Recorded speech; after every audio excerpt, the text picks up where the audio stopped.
Ouça agora uma cápsula de graça.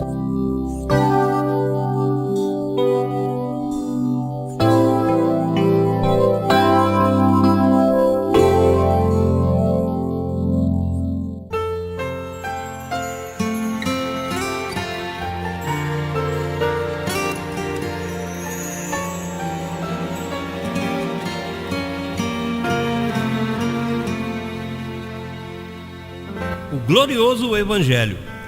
Você sabia que o primeiro homem a quem se revelou o glorioso Evangelho de Jesus Cristo foi o apóstolo Paulo? Assim afirma em 1 Timóteo capítulo 1, verso 11, quando diz que a ele foi encomendado o Evangelho, quer dizer, a explicação do reino de Deus. Por isso diz, passei pregando o reino de Deus. Está registrado lá em Atos capítulo 20, verso 24 em diante. O Evangelho do reino é claro, é glorioso e mais.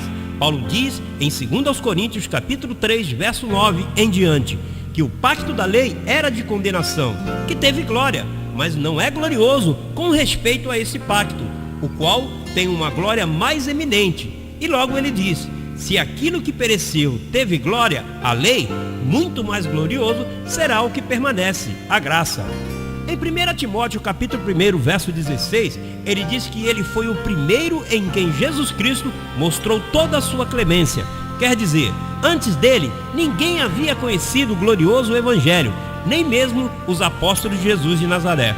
Com razão, Paulo disse, eu tenho trabalhado mais do que todos eles, ou seja, os apóstolos. Em 1 Coríntios capítulo 15, verso 9 em diante, ele falava com essa autoridade, porque ele não recebeu o evangelho de homem algum, mas recebeu por revelação de Jesus Cristo.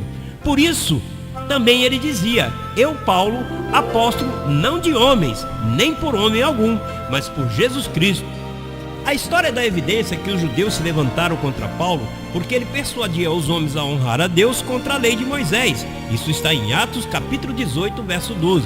E também a apostatar de Moisés. Atos capítulo 21, verso 21. Amado irmão, o evangelho revelado a Paulo foi profetizado desde a Escritura.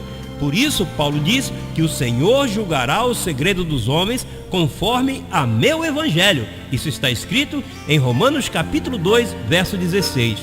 O que Deus revelou a ele e da mesma maneira anunciou ao nosso apóstolo, o doutor José Luiz de Jesus Miranda, quando dizia, outro viria edificar em cima, e que esse outro é aquele que poderia e não aquele que quer nos confirmar conforme o evangelho de Paulo e a pregação de Jesus Cristo. Isso está registrado em Romanos 16, verso 25. Desfrute de uma nova vida conhecendo o evangelho da graça. Você é um abençoado.